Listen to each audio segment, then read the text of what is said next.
Desde chicos, lo primero que nos preguntamos es ¿por qué? Una pregunta que nos acompaña toda la vida. ¿Por qué? En el bar, en la calle, en el trabajo, en el subte, en el taxi. ¿Por qué? La ciudad, el país y el mundo, más allá de la coyuntura. ¿Por qué? La pregunta de siempre con la profundidad que la actualidad a veces nos hace perder de vista. ¿Por qué? Así de simple, así de profundo. Graciela Fernández Mejide se pregunta ¿por qué? El 1110.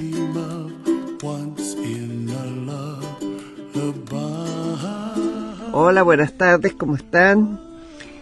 Este domingo, igual que otros domingos, nos vamos a preguntar por qué. Y esta vez vamos a empezar con una pregunta. ¿Por qué se reformó la Constitución en 1994? Ya venía de reformas anteriores.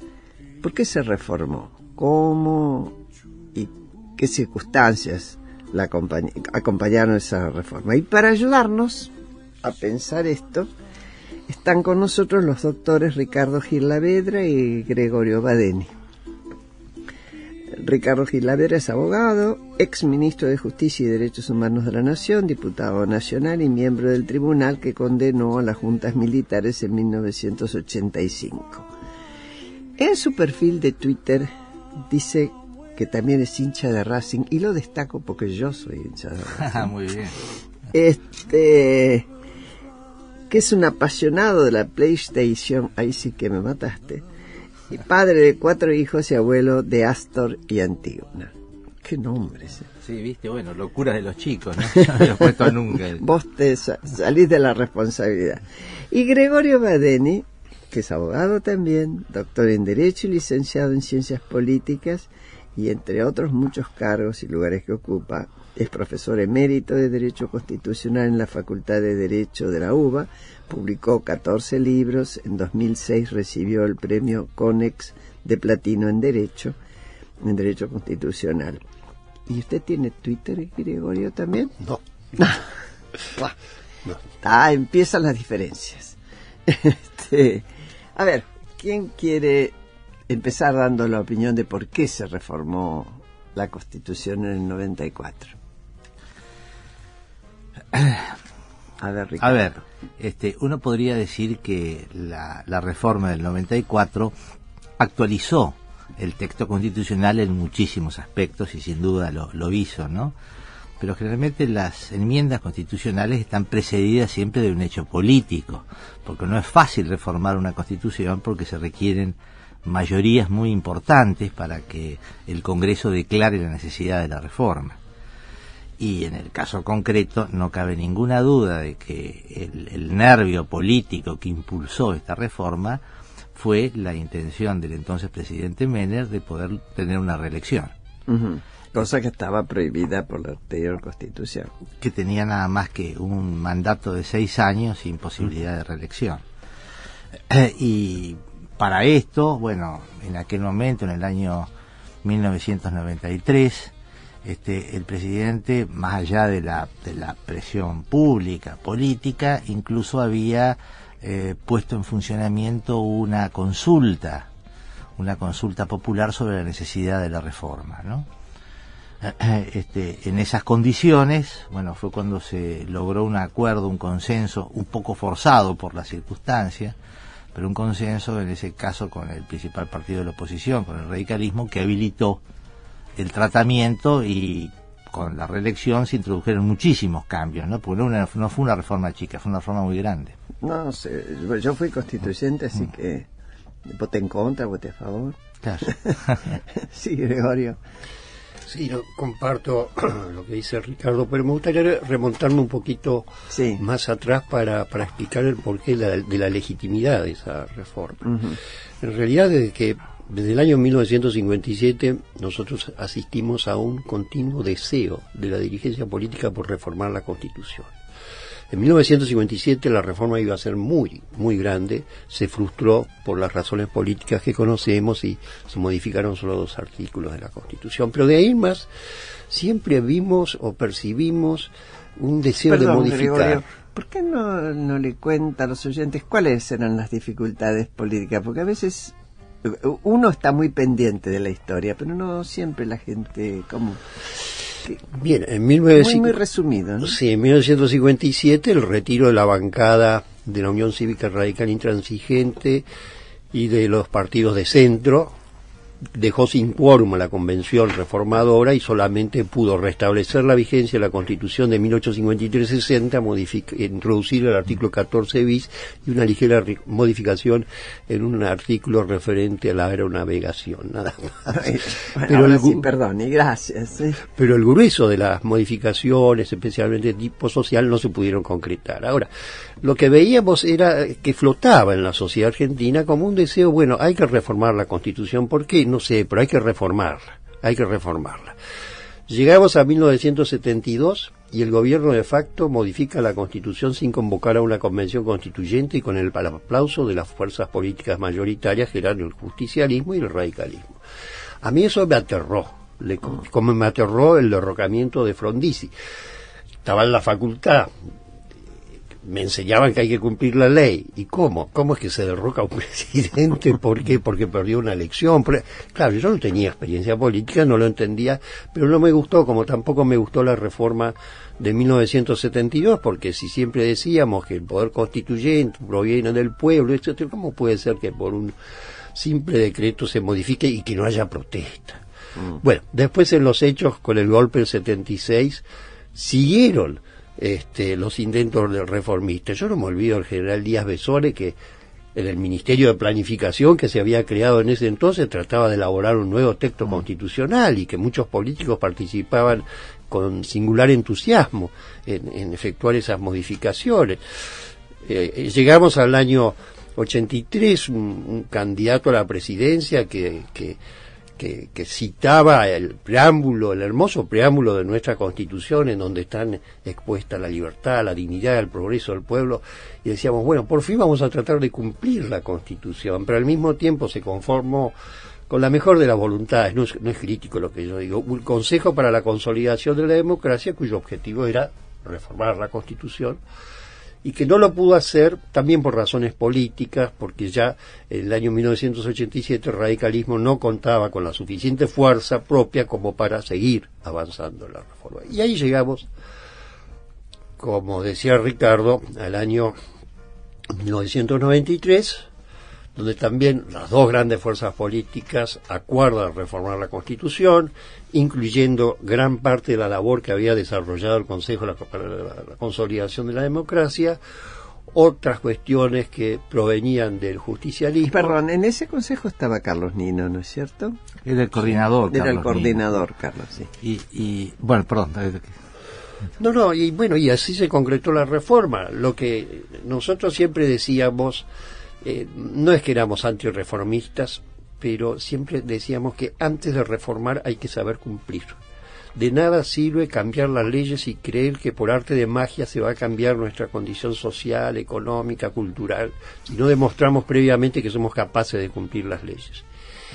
Y creo, haciendo un balance, que esa es una falencia que tenemos hasta el día de hoy, donde vuelven a escucharse voces reformistas en vez de bregar por el mantenimiento de las reformas de 1994 y tratar de agotar todavía posible para su cumplimiento, ¿no?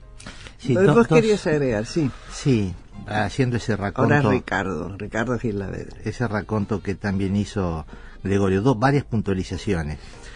Una, cuando Perón fue presidente, él también abrió un proceso de consulta con los partidos políticos tendientes a la reforma constitucional, que se frustró fue con la muerte de Perón en el 74.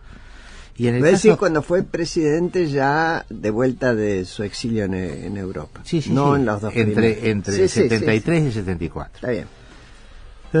Alfonsín, durante el periodo de Alfonsín, Alfonsín, con esa visión que tenía respecto de buscar reinstitucionalizar el país, él creyó que era muy importante la reforma, y cuando creó el Consejo de la Constitución de la Democracia, bueno, mandó una carta excluyendo expresamente la cuestión de la reelección. Ese es un dato, en realidad, que esa reforma que se iba a hacer no incluía ningún tipo de beneficio para el propio Alfonsín. Y tanto en lo que impulsó Perón en el 73 como el Consejo pusieron mucho el acento en el diseño o en el funcionamiento de las instituciones, al punto de que la propuesta más importante que llevaba el Consejo, entre varias, era tratar de cambiar algunas rigideces del sistema presidencial. Y hubo también en el año 1988 conversaciones con el justicialismo y hubo mucho avance en ese momento, porque hubo gran cantidad de reuniones e incluso yo creo que se estuvo muy cerca en ese momento, porque la idea de Alfonsín era la posibilidad de llamar a una convención constituyente junto con las elecciones de 1989. Por cierto, cuando reaparece luego en el año 93 la posibilidad de reformar, bueno, se recurre a los acuerdos alcanzados en el año 88. Es decir, que el que se denominó en ese momento el Pacto de Olivos, bueno, el contenido del Pacto de Olivos reproduce gran cantidad de esos acuerdos del año 88. Bueno, vamos a seguir en el próximo bloque, haciendo la historia de las reformas constitucionales. Vaya tranquilo y no vuelva más.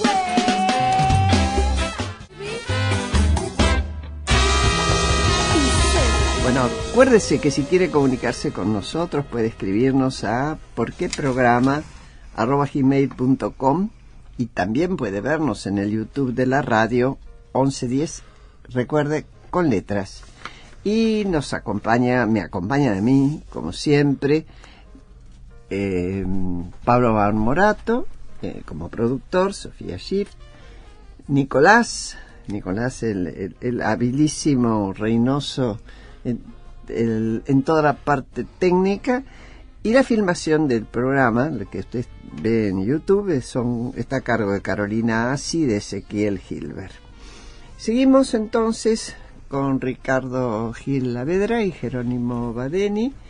Y habíamos escuchado Yo no lloro más, de Mimi Manda. Bueno,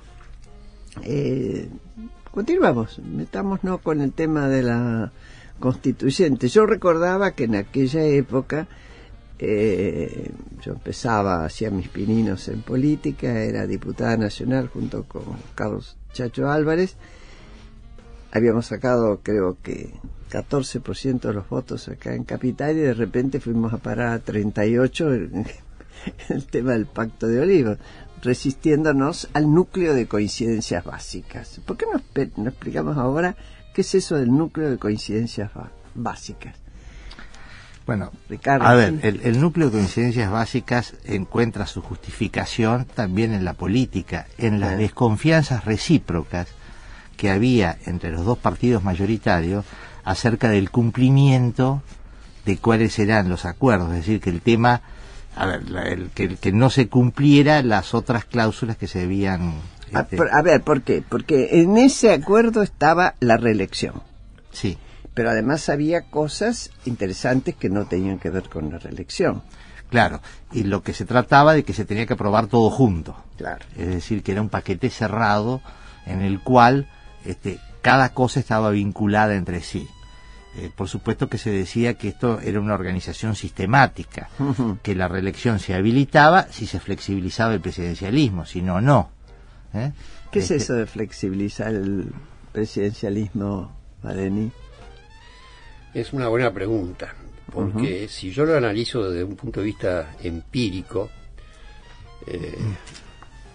la introducción del jefe de gabinete, la regulación constitucional de los decretos de necesidad y urgencia, la regulación constitucional de la legislación delegada, de ningún modo importó una atenuación del presidencialismo, sino, por el contrario, fortalecer el periodismo. Pero, ¿teóricamente también o en la práctica?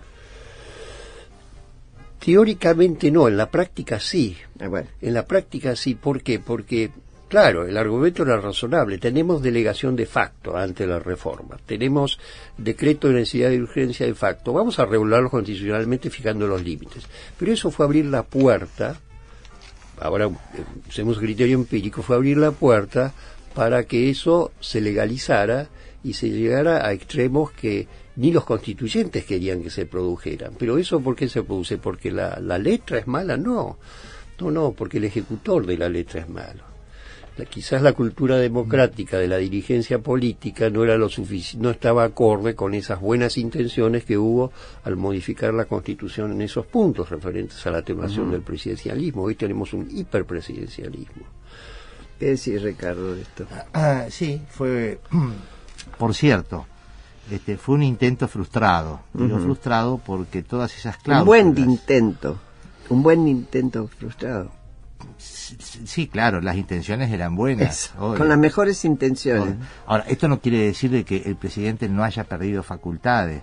Por ejemplo, el Consejo de la Magistratura, por más que ha tenido un funcionamiento muy defectuoso y todos somos críticos acerca de él, bueno, pero significó una pérdida de poder del Ejecutivo porque antes era nominación exclusivamente política la de los jueces. Claro. Eso es una restricción de sus facultades. La cuestión de la creación de la autonomía de la Ciudad de Buenos Aires también fue una restricción para el presidente. Es decir, hubo otras cosas en las cuales se apuntó. ¿Por qué no explicamos esto? Porque uno se olvida de que Buenos Aires tenía un intendente y los intendentes los designa era designado el intendente por el presidente de la Nación.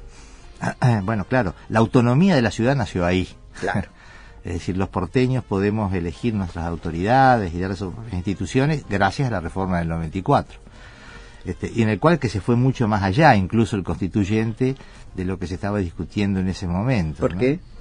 Porque al principio había una propuesta más limitada, que era que el intendente fuera elegido por elección directa, pero no darle una autonomía del carácter que se le otorgó, ¿no? ¿Y eso se ganó durante la constituyente? Sí, claro. Es el peso de Buenos Aires, ¿vieron? es probable.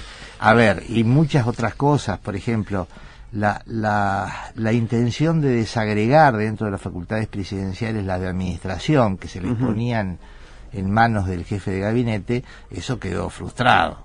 Totalmente. El texto fue, yo creo que fue malo, porque se lo dejando al presidente como responsable político y a partir por esa puerta, en la práctica, el jefe de gabinete ha sido un funcionario absolutamente dependiente del presidente, ¿no? Badeni, en el tema de la ciudad, ya ahora empezamos a repasar qué cosas sí se avanzó, qué cosas no. Es verdad que se logró una gran autonomía, pero hubo una ley que impidió, que se llamaba Ley Cafiero. Claro. ¿Qué es lo que impedía? Porque, como bien decía Ricardo, nosotros los porteños, o muchos porteños, lo que aspirábamos era poder elegir al intendente, es decir, que no nos pusiera así como elegíamos a los concejales. Bueno, nos dieron mucho más de lo que pedíamos, pero era razonable que se estableciera un límite mientras Buenos Aires fuera la capital de la República, para que no se repitiera el problema que se planteó con Tejedor, cuando había dos gobiernos de la Ciudad de Buenos Aires, de la provincia de Buenos Aires y el de la Nación. Entonces, para evitar los conflictos entre los dos gobiernos, se estableció que se le iban a transferir al gobierno de la ciudad aquellas funciones que se acordaran entre el Congreso y el gobierno de la ciudad, en tanto y en cuanto siguiera siendo la ciudad capital de la República. Y es una solución razonable. De todos modos, se le han ido transfiriendo ciertas funciones, pero vemos que a veces se producen conflictos entre los dos gobiernos en un mismo territorio. No el puerto, por ejemplo, ¿no? El puerto, sí, claro. El puerto es uno de ellos. Exacto. No de la intensidad que se produjeron con Tejedor. No. Por suerte. La policía. Pero la policía, bueno, en fin, hay dos fuerzas policiales, etcétera, que más o menos se coordinan, pero esperemos que algún día todas esas atribuciones que se le dieron a Buenos Aires se consoliden en su gobierno, ¿no? Para que la autonomía sea realmente plena. Sí, Ricardo, o ambos, ¿no? Pero bueno, el tema del Consejo de la Magistratura, yo creo que en serio, a ver, una pregunta que cuando salimos a hacer campaña desde el frente grande, parece que se está hablando de una entelequia, pero bueno, existimos una vez. Decíamos, nos preguntábamos internamente, escuchen, ¿cómo se hace campaña por el Consejo de la Magistratura? ¿Qué se dice? Porque no es fácil hacerle entender a la gente esto que vos explicabas. ¿Cuál es la diferencia sustancialmente entre la forma anterior de designar a los jueces, su relación con la política y lo que se pretendió? Después vemos cuánto se logró, cómo se reformó, lo que se pretendió con la reforma constitucional. Bueno, en el sistema anterior los jueces eran designados, nominados por el Poder Ejecutivo con acuerdo del Senado. Y el Poder Ejecutivo contaba con amplia discrecionalidad para seleccionar cuáles jueces, quienes debían ocupar ese cargo. Ahora, cuando el Poder Ejecutivo y el Senado pertenecen al mismo color político, bueno, esto le permite prácticamente nombrar al que quisiera. Claro. El mantenimiento de esa regla, con nuestra experiencia en la Argentina, el mantenimiento de esta regla hasta hoy hubiera sido nefasta. El Consejo de la Magistratura, en primer lugar, es una institución que no es propia de los sistemas presidencialistas, ¿no? Es del derecho continental europeo y tuvo una gran importancia dentro del derecho continental europeo para buscar la independencia de la justicia, que no la tenía.